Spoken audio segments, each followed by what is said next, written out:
ایک درویش تھے حضرت ابو ہاشم ان کا نام تھا. کہتے ہیں بڑی مجبوری تھی, مجھے کہیں جانا تھا تو کشتی نہیں مل رہی تھی.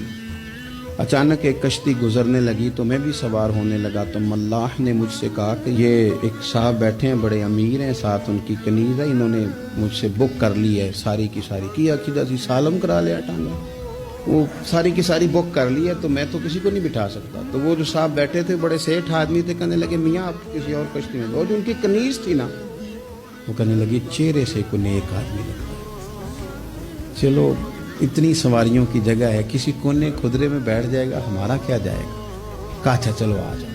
کہتے میں کونے میں بیٹھ گیا, تھوڑا رستہ آگے گیا, انہوں نے کھانے کا سامان نکالا, مجھے بھی کھلایا, لیکن کھاتے کھاتے میری نظر پڑی تو اس میں تو شراب کے برتن بھی تھے معاذ.